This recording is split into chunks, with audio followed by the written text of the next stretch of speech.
Next up, for those regular attendees, each conference we have a UK corrugated industry update, and we're very fortunate to have Neil Osment, who is owner and MD of NOA Prism and also a committee member of the Sheet Plant Association. So can we give Neil a warm welcome?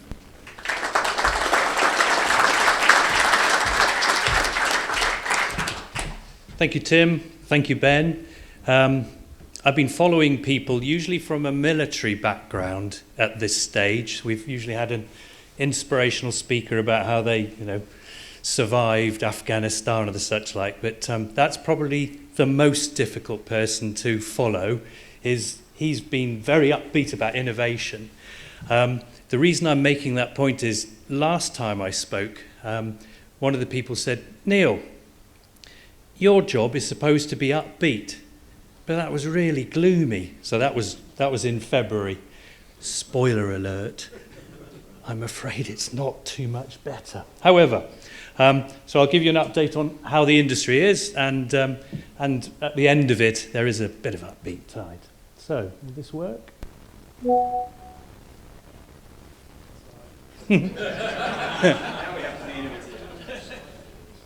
What do we reckon?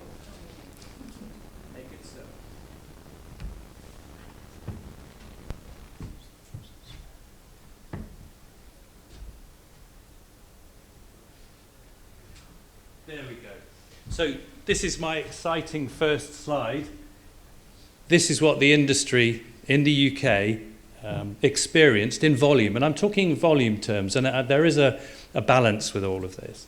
But the industry tends to measure itself in volume terms, so minus 9.3 from the year before. We had a fantastic year before. In 2021, the industry grew by 4.1%, and that's the fastest I've ever known. That's the fastest I've ever known it fall away either. So that was what happened with corrugated. So some of the reasons for this, we know that people like Amazon, they had huge stocks, and they had huge stocks at the beginning of the year and all the way through. Many of their customers didn't order, so you had enormous amounts of stocks and customers not ordering because they weren't working from home. So that had a big influence, and e-commerce, and anybody who invested in e-commerce, in equipment to be able to satisfy that market, also found things fairly quiet. And a conversation at dinner last night, I think there's a number of companies who continue to be specialised in that have had a very tough time if they're in that market. But it's not been restricted just to e-commerce companies, and you'll see that later on. There you go. So I always think it's a great story, isn't it? Are we having a bad time, or is everybody having a bad time? Well, pretty well in the rest of Europe. So these are the figures. These are FEFCO figures for 2022. And although the UK had a tough time, other countries had a jolly tough time. I don't know what they're doing in Benelux countries. I think it must be a lot of tomato boxes, perhaps, that they're not quite as negative as the others. So everybody having a tough time in corrugated terms. So what's it been like in the UK? Well, I don't know if you've had a feel of that. I talk with sheet plants, and I've had, what was it like in May? And people have been saying, ever so busy, dreadful, and everywhere in between. So May, I think people were hoping that things would look up. Certainly those figures indicate, well, you can see, minus 10.4 year to date in the first 4 months of 2023. I think the saving grace in this market, the sheet plant market's been very good at being able to keep a hold of value. And I haven't put the value figures up there, but the value figures are better. The fall away has been less. So people have retained their value in many of the sheet plant sector.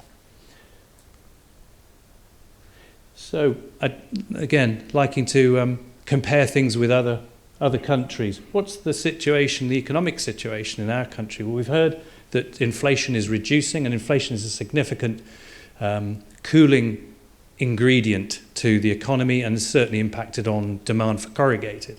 So you can see on the average, slightly less, but not much less in Europe, and various countries at different states. It must be awful in Hungary. I bet they're probably hungry in Hungary. And other countries faring slightly better. But as you can see, that inflation is slowing in our country, inflation is slowing in other countries, and starting to see maybe early signs of things getting back onto an even keel.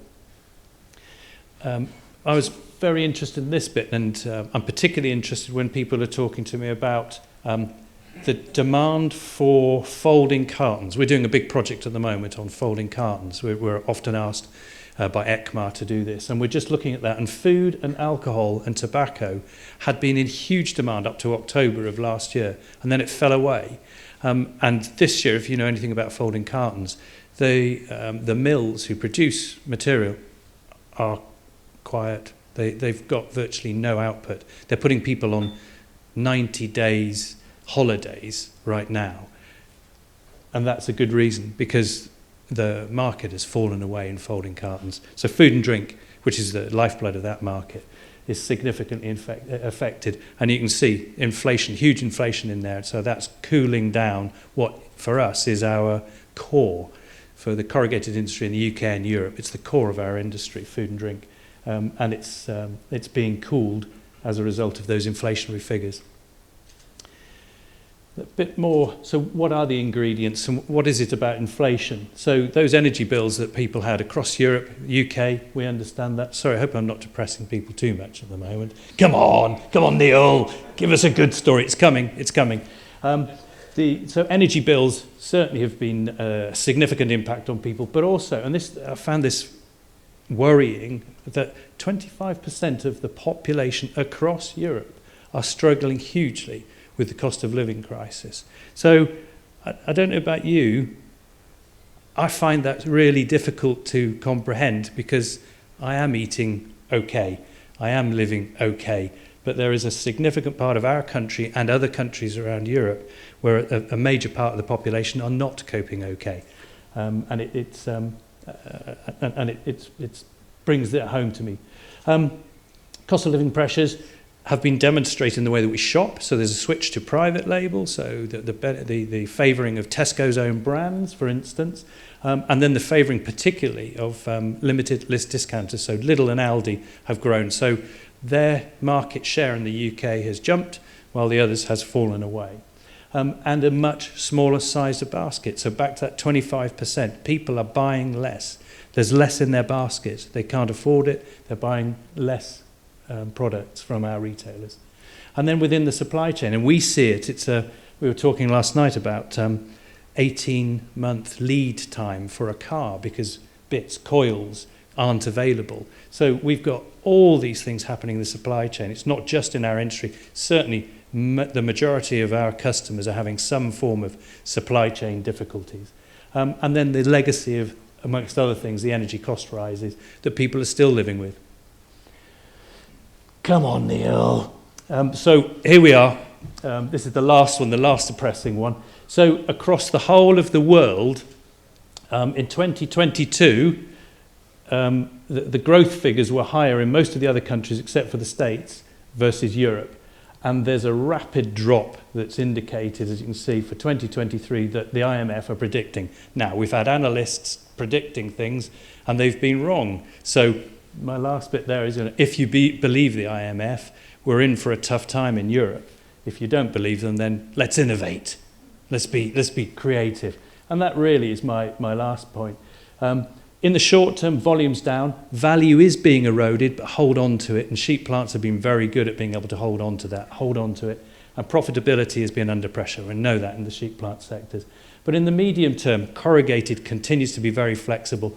I've seen a new flexible way of using corrugated by Dyson. Fantastic, isn't it? But it's very flexible for all retailing outlets, whether it be bricks and mortar or e-commerce or any form of retailing. The environmental pressures are definitely rising. We are extremely busy in my business. We are being asked to look at the next 3 or 4 years ahead, and probably the two biggest things are: what's going to be the impact of the green transition? Do you think it's going to be taking the world by storm? So green transition is moving from plastics to paper packaging. So that's the first. And the second thing is, what's the impact of PPWR? So packaging and packaging waste regulations in the EU. Those are the two things, and they're probably diametrically opposed to each other. My last point there, plastics replacement, I study it, it's constant, and it's consistent that there are people who are moving over, and we'll show some examples later on. There is not a better time for the industry because we're in crisis. This is for sure a crisis. Always a great time. Crisis is a perfect opportunity to innovate. I hope I end on a positive note.